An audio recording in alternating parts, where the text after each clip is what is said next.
বিশ্ববিদ্যালয়ের ৭ শিক্ষার্থী ডাকসু ও হল সংসদ নির্বাচনে কারচুপির অভিযোগ তুলে পুনরায় নির্বাচনের দাবিতে মঙ্গলবার সন্ধ্যায় তারা রাজু ভাস্কর্যের পাদদেশে অনশনে বসেন। এর মধ্যে দুজন অসুস্থ হয়ে ঢাকা মেডিকেলে ভর্তি হয়েছেন। অনশনকারীদের সাথে যোগ দিয়েছেন বেশ কিছু সাধারণ শিক্ষার্থীও। সকাল 10টার দিকে অনশনস্থলে গিয়ে একাত্মতা জানান ডাকসুর সাবেক ভিপি ও সিপিবির সভাপতি মুজাহিদুল ইসলাম সেলিম।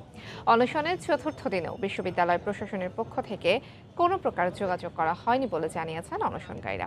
এদিকে অনশনকারীদের দেখতে গিয়ে ডাকসুর নবনির্বাচিত ভিপি জানান আন্দোলনকারীদের সঙ্গে আলোচনা করে প্রধানমন্ত্রীর আমন্ত্রণের বিষয়ে সিদ্ধান্ত নেওয়া হবে।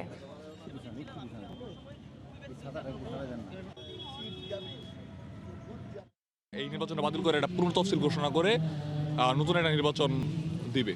এই দুটো দাবি। নূরের দায়িত্ব গ্রহণের বিষয়, এটা তার ব্যক্তিগত ব্যাপার এবং অবশ্যই ওই আলাদা সংগঠন আলাদা প্যানেলটার ব্যাপার। তিনি যদি শপথ নিয়ে না নেন, সবসময় আমার চাওয়া থাকবে সে যেন ছাত্রদের পক্ষেই কথা বলেন। আমি প্রশ্ন করতে চাই যে একটা পরীক্ষা হয়ে যাওয়ার পর যদি দেখা যায় যে প্রশ্নপত্র ফাঁস হয়ে গেছে, সেই পরীক্ষা কি বাতিল করা হয় না? ডাকসু নির্বাচন হয়েছে বলে আমি মানতে রাজি না। প্রধানমন্ত্রী তো রাষ্ট্রের সর্বোচ্চ ব্যক্তি। আমাদের ছাত্রদের যে সমস্যাগুলো, ছাত্ররা পুনর্নির্বাচন চাচ্ছে বা অন্যান্য সমস্যা যেহেতু ডেকেছেন, আমরা মনে করি পজিটিভভাবে আমি যাওয়ার পক্ষে, যে অন্তত আমাদের সমস্যাগুলো তার সামনে তুলে ধরবো। এই মুহূর্তে রাজু ভাস্কর্যের সামনে রয়েছেন রিপোর্টার আজহার লিমন। আমরা সরাসরি চলে যাব তার কাছে। আজহার,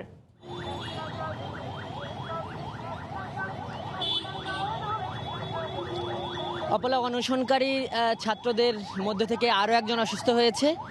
মিম আরাফাত মানব নামে তিনি প্রগতিশীল ছাত্র জোটের একজন প্রার্থী ছিলেন। কিছুক্ষণ আগে এখান থেকে কিন্তু তাকে ঢাকা মেডিকেলে নিয়ে যাওয়া হয়েছে। সব মিলে এখন পর্যন্ত অসুস্থ অনশনকারীদের মধ্যে অসুস্থতার সংখ্যা দাঁড়ালো 3 জন। আপনাকে যদি তাদের নামগুলো বলি, শোয়েব মাহমুদ অনন্ত, উনিও প্রগতিশীল ছাত্র জোটের আরেকজন ছাত্রনেতা। এছাড়া গতকালই আরেকজন অসুস্থ হয়েছিলেন অনিন্দ মণ্ডল, উনি দর্শনের ছাত্র। আমরা ঠিক এই মুহূর্তে দেখছি যে একটি নিরপেক্ষ নির্বাচনের দাবিতে, একটি নিরপেক্ষ ডাকসু কেন্দ্রীয় সংসদ এবং হল নির্বাচনের দাবিতে এখনও শিক্ষার্থীরা অনুসরণ করছে। দেখছেন যে নানান ধরনের দেশাত্মবোধক গান এবং নানানভাবে তারা এই অনশন কর্মসূচিকে কিন্তু সমর্থন দিয়ে যাচ্ছে।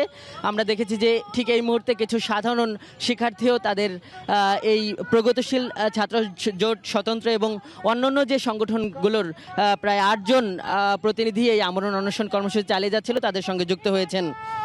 তো আপনাকে একটু জানিয়ে রাখি যে কিছুক্ষণ আগে এখানে একটি প্রতিবাদ মিছিল হয়েছে। প্রতিবাদ মিছিলটি রাজু ভাস্কর্য, মধুর ক্যান্টিন প্রদক্ষিণ করে আবার রাজু ভাস্কর্যে এসেছে। মূলত এই প্রতিবাদ মিছিলের নাম দেওয়া হয়েছিল ভুকা মিছিল। সেই ভুকা মিছিলটি মূলত এখানে যারা অনশন করছে, সেই ভুকা মিছিলটি তাদেরকে নিয়েই আসলে এই ক্যাম্পাসের বিভিন্ন সড়ক প্রদক্ষিণ করেছে। এবং আমরা দেখছি যে ঠিক এই মুহূর্তেও আসলে যারা একটি নিরপেক্ষ নির্বাচনের দাবিতে অনশন করছে, তাদেরকে কিন্তু অনশনরত অবস্থায় আমরা দেখছি। আপনাকে যদি একটু জানাই যে অনশনকারীদের মধ্যে একজন স্বতন্ত্র প্রার্থীও রয়েছেন, রবিউল ইসলাম। এছাড়া একজন সাধারণ ছাত্রও রয়েছেন যার নাম রাফিয়া তামান্না। এছাড়া স্বতন্ত্র আরেকজন প্রার্থী রয়েছেন তৌহিদ তানজিম এবং প্রগতিশীল ছাত্র জোটের আরেকজন ছাত্রনেতা মাইন নামে, যিনি পপুলেশন সায়েন্সের একজন ছাত্রী। তো এই ভুকা মিছিল শেষে প্রগতিশীল ছাত্র জোটের অন্যতম নেতা লিটন নন্দী আমাদের সঙ্গে কথা বলেছেন। তিনি অনশনের 4 দিনের মাথায়ও বিশ্ববিদ্যালয় কর্তৃপক্ষ এখানে আসেনি এবং তাদের অনশনকারী এই শিক্ষার্থীদের সঙ্গে কথা বলেনি।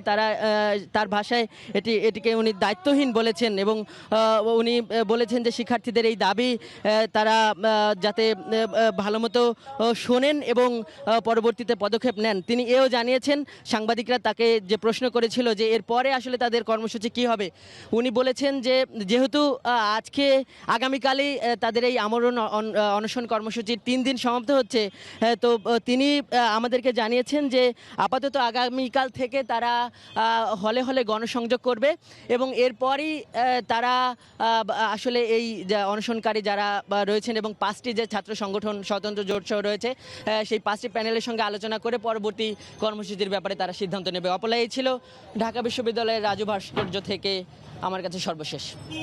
ডাকসু পুনর্নির্বাচনের দাবিতে চলমান আন্দোলনের সবশেষ খবর জানাতে রাজু ভাস্কর্যের সামনে থেকে আমাদের সাথে সরাসরি যোগ দিয়েছিলেন সহকর্মী আজহার লিমন। চলে যাচ্ছি